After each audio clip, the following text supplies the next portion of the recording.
I never imagined my wedding day would begin with silence. No music, no laughter, no nervous giggles with my bridesmaids.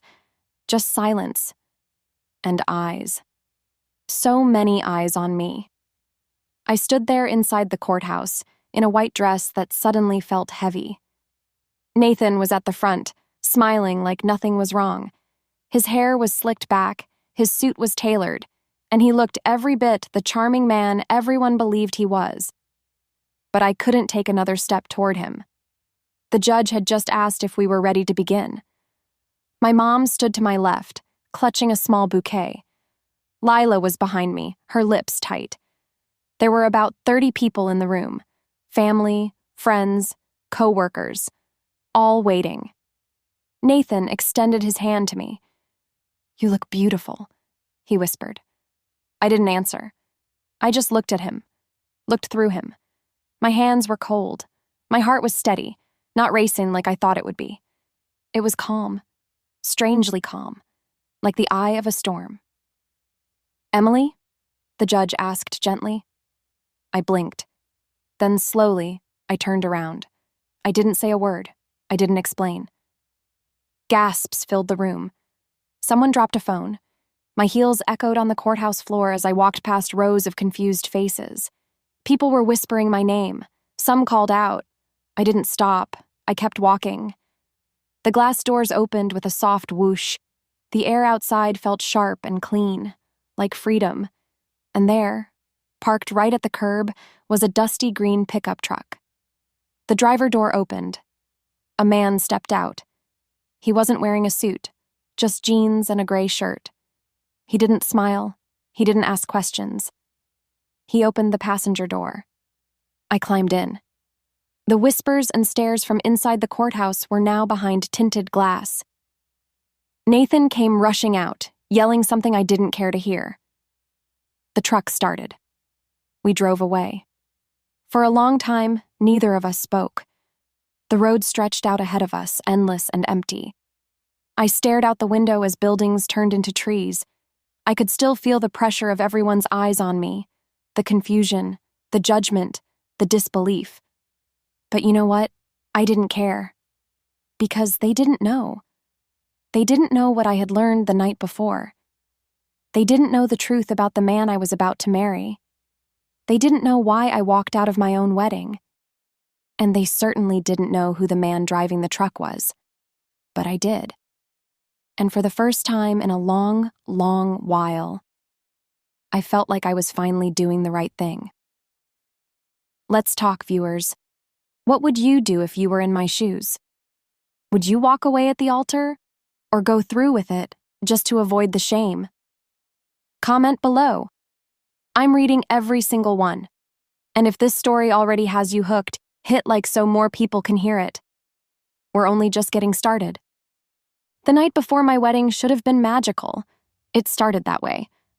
I was alone in my hotel suite, curled up on the edge of the bed in my robe, sipping cold tea and rereading my vows. My hair was already washed and wrapped in a towel. My dress was hanging on the closet door, glowing in the lamplight like something out of a dream. Everything felt quiet, still, too still. I should have been excited, giddy. But instead, my hands kept shaking. I kept checking my phone. I don't even know why.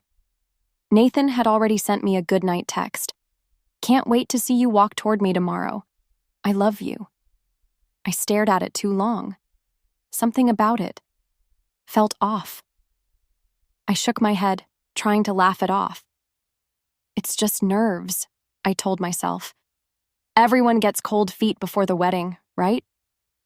I put the phone down and reached for my journal, hoping writing would calm me. That's when I heard it. A soft knock at the door. Not loud, just 2 taps. I slipped on my slippers and padded across the carpet, thinking maybe it was Lila dropping off something sweet like she always did. But when I opened the door, there was no one there. Just a plain white envelope on the floor. No name. No handwriting. I picked it up, confused. The hallway was quiet. Empty. Back inside, I sat on the edge of the bed and opened the flap. At first, I thought it was a mistake, that someone had slipped it under the wrong door. But then I saw the name Nathan typed on the top page. My heart dropped. I read the first few lines, then read them again. My fingers started to tingle. I wasn't breathing. There were 3 pages, each one worse than the last. I stood up halfway through the second and paced the room, holding the papers like they were on fire. I wanted to scream. I wanted to cry. But all I could do was sit down again. I read them over and over. I checked the phone to see if Nathan had texted again. He hadn't. I looked around the room, the candles, the silk robe, the overnight bag, the makeup kit laid out on the vanity. Everything that said bride.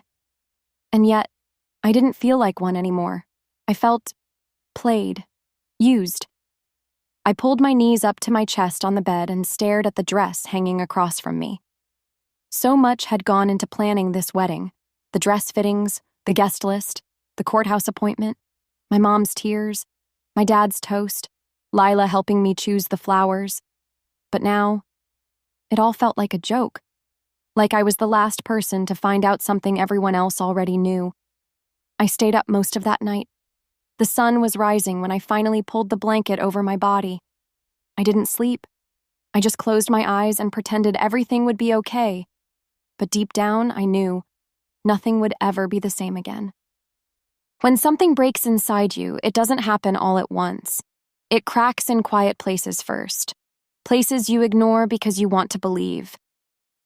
That morning, lying in bed with the curtains barely open, I kept asking myself the same thing. How didn't I see it sooner? Looking back now, the signs were there. Small, but real. Like the night Nathan canceled dinner with my mom last minute, said his car broke down. But later, I saw on his Instagram story that he was out with friends at some rooftop bar. When I asked him about it, he said, "Oh babe, that was from last week. It just posted late." I believed him. Or the time I asked to meet his family. We'd been together for over a year, and he'd met mine more than once. Every time I brought it up, he'd make some excuse. "My family's complicated," he said once. "They live far. It's not the right time. You wouldn't enjoy it. They're super formal." I told myself it didn't matter, that we were building our own future, that I didn't need to know everything about his past. But deep down, it stung. Then there was the ring. He proposed out of nowhere. No build-up, no talk about timing or plans. Just pulled it out one night while we were watching TV and said, "Marry me." I was shocked. I laughed at first, thinking he was joking. He wasn't. He said he didn't want a big production. "Let's just make it simple," he told me. "Courthouse, just us. We don't need a fairy tale." At the time, it sounded romantic, like something out of a movie. Now I wondered if it was just convenient. He kept pushing to get married within the month, told me, "Why wait? When you know, you know." I was the one who slowed it down. I wanted time to prepare, to get my dress, to involve my mom. And the prenup. That conversation was short. Too short. I remember telling him I wanted to include a prenup, just to protect both of us. He laughed and said, "You don't trust me?" I said it was just being smart. He nodded and said, "We'll handle it later." But we never did. Every time I brought it up again, he'd change the subject. At the time, I thought he was just uncomfortable talking about legal stuff. A lot of people are. But now, I knew better. Then there was his phone, always face down, always on silent. He said it helped him focus, that he didn't like distractions. Once I walked into the room and saw him jump and shove his phone into his pocket. When I asked about it, he smiled and said, "Work emergency, nothing big." And I let it go. Because I wanted to trust him. I chose to trust him. Over and over again. Even when Lila said something wasn't right. She didn't like him from the start. "He's too slick," she said. "There's something behind those eyes." I defended him every time. Told her she just didn't know him like I did. But maybe She knew more than I did.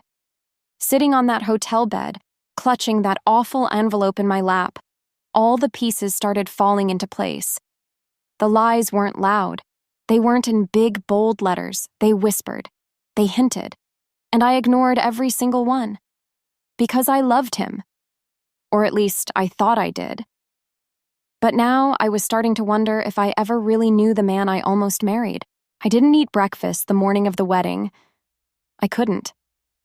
My stomach was in knots and my mouth was dry no matter how much water I drank.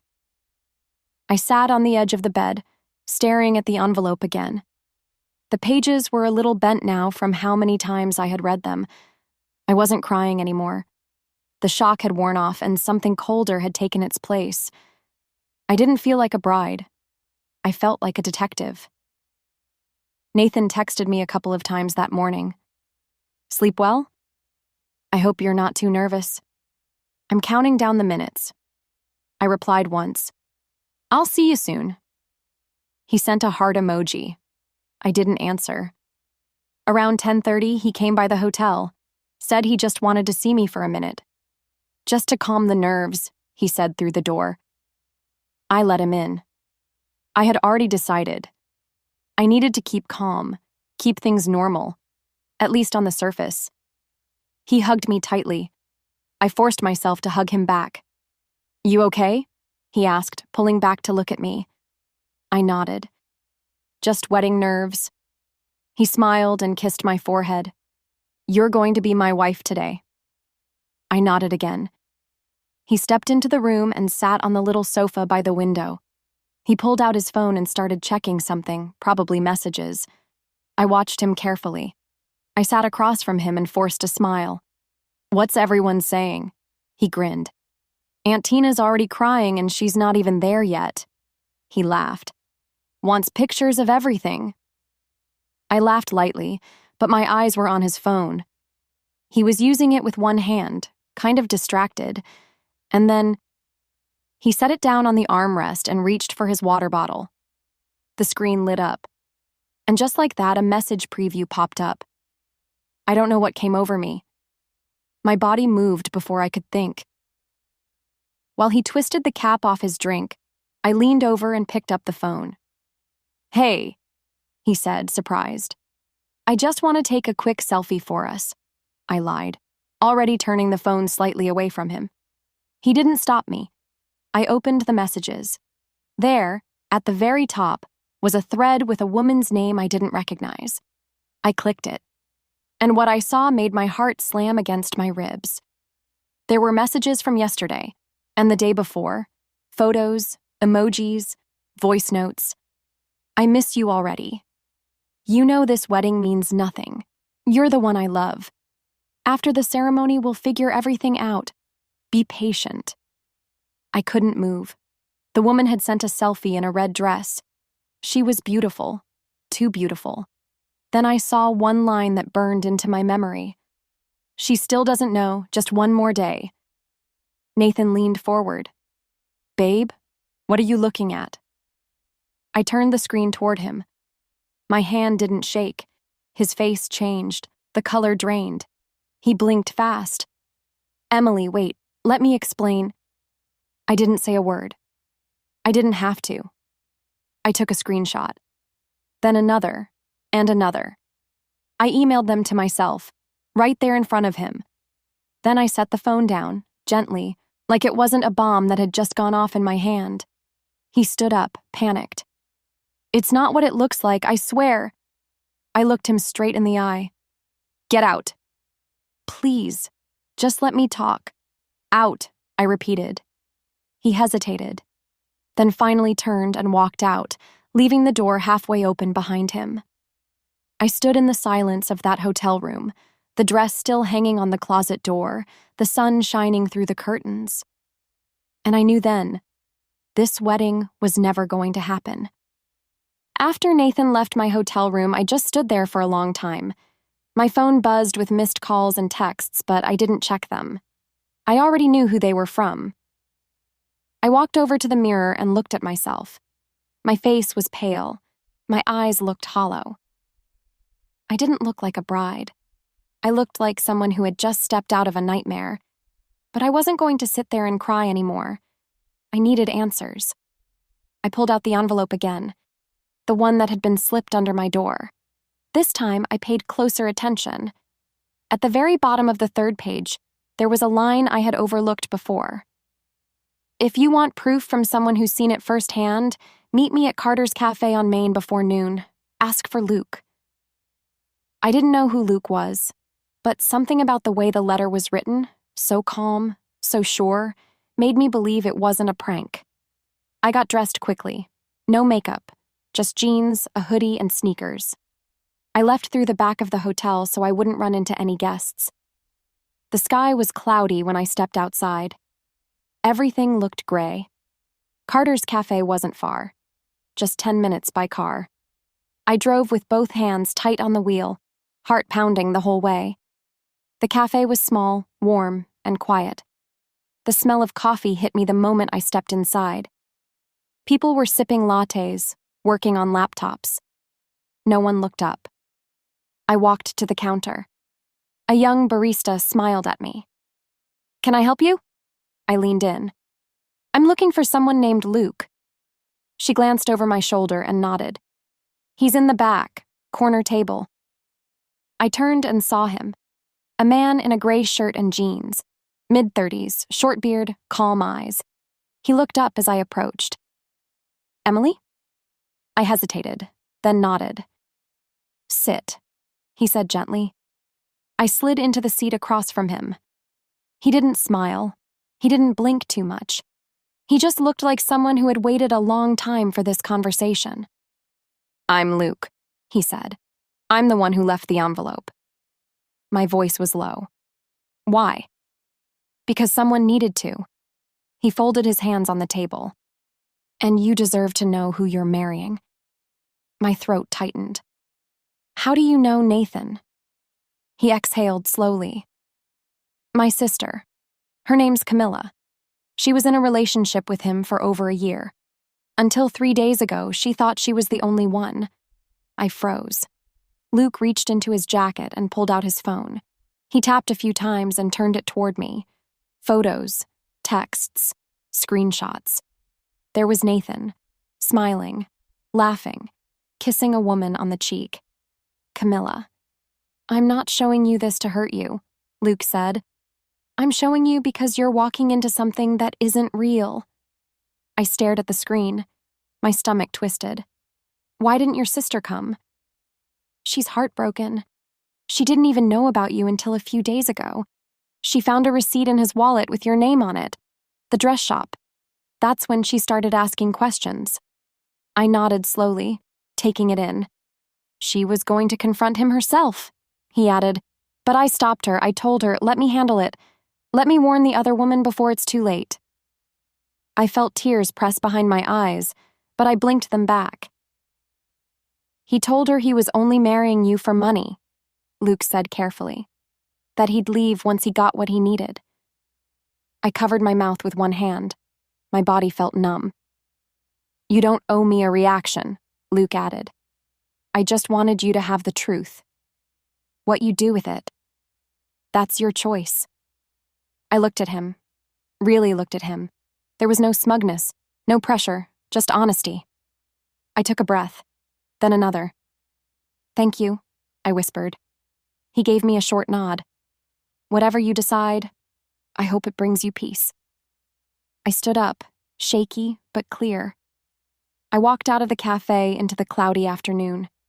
I didn't know exactly what I was going to do next, but I knew one thing for sure. I was done pretending. The morning of my wedding, I stood in front of the mirror, staring at my reflection like I was trying to recognize the woman in the dress. The same white gown I had once dreamed about. The one I spent hours picking out with my mom.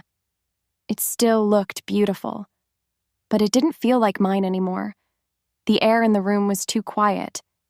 Even the sounds outside, traffic, birds, people, all seemed far away, like I was trapped behind a window, watching my life happen without me. Lila was there, helping me with my hair. She had no idea. She thought I was just nervous. "You okay?" she asked softly as she curled a piece behind my ear. I smiled faintly. Yeah. She looked at me a little longer. Her eyes were searching mine. You don't have to do this if you're not sure, Em. I almost told her. Almost. But I wasn't ready yet. Instead, I nodded. I'm sure. I wasn't lying. I was sure. Just not in the way she thought. My mom walked in a few minutes later, her eyes already glistening with happy tears. You look like an angel, she whispered. I hugged her. She squeezed me tight. Your father would have been so proud, she said. I swallowed hard. I know. The ride to the courthouse was quiet. I sat in the back seat of the car with my bouquet in my lap, watching the buildings pass by in a blur. Nathan texted once. I'm here. Can't wait to see you. I didn't reply. The courthouse was already full when we arrived. Guests were seated, phones were out. Everyone was buzzing with excitement. Lila helped me out of the car. You ready? I nodded. My mom smoothed the back of my dress as we walked up the steps. I felt the weight of it all in my chest, but my feet were steady. My heart wasn't racing anymore. I knew what I came to do. As the doors opened, people turned in their seats to look at me. Cameras flashed. I kept my head high. The judge stood at the front, waiting. Nathan stood beside him, smiling like he had already won. I walked slowly down the aisle, each step soft but certain. My mom and Lila walked behind me. Someone whispered, "She looks stunning." I could hear it all, but none of it touched me. I was far away, inside myself. When I reached the front, I stopped. Nathan reached out for my hand. Hey, he whispered, eyes full of love, or something pretending to be love. You made it. I looked at him, not just at his face, but deeper, past the charm, past the lies. I didn't take his hand. The judge cleared his throat, ready to begin. Are we all set? I didn't answer. I just stood there, still, silent.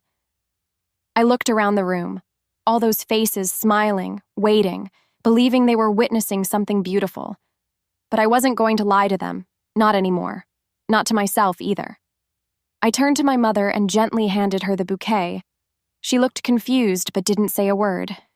Then I turned back to face Nathan. I'm sorry, I said softly. And then I turned and walked, back down the aisle, back past the gasps, back past the blinking phones and stunned whispers, back toward the doors. And out of the life I was never meant to live. The courthouse doors shut behind me with a soft thud. The noise inside, the gasps, the murmurs, Nathan's voice calling my name, all faded. Outside, the sunlight had broken through the clouds. It hit my face like a quiet blessing.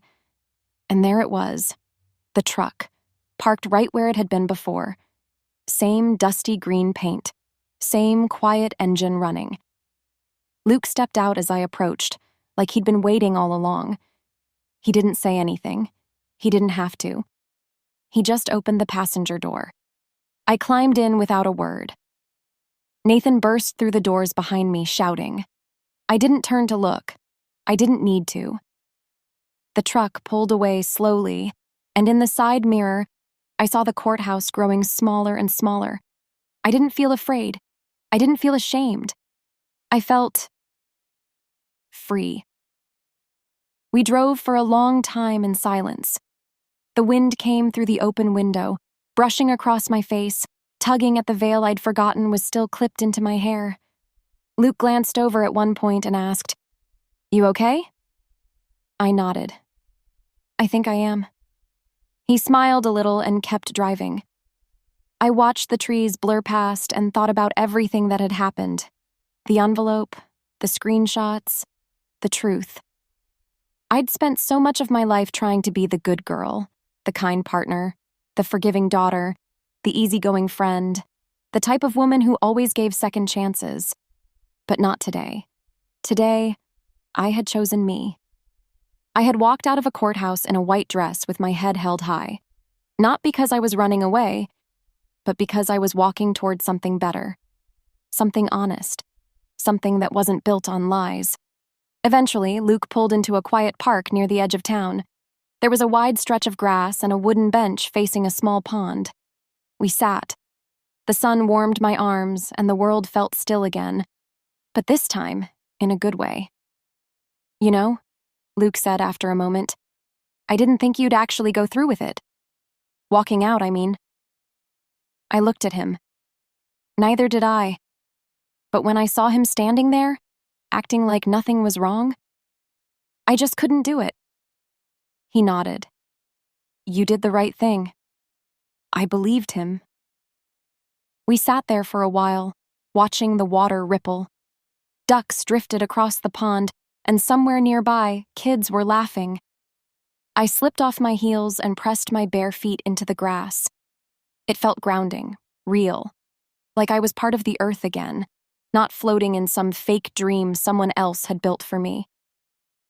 "Thank you," I said quietly. "For what?" "For telling me the truth, for giving me a chance to make my own choice." He shrugged. "You deserved that. Everyone does." We sat until the sun started to dip behind the trees. Neither of us rushed to leave. There was nowhere we had to be. Eventually, I stood, brushing off my dress. "I should call my mom," I said. "Let her know I'm okay." Luke nodded. "Want me to wait?" I smiled. "Yeah, just a little longer." As I stepped a few feet away and dialed, I looked back at him. The stranger who wasn't really a stranger anymore. The man who had shown me more honesty in one day than the person I almost married ever had. And I knew then, this wasn't the end of my story. It was just the first honest page.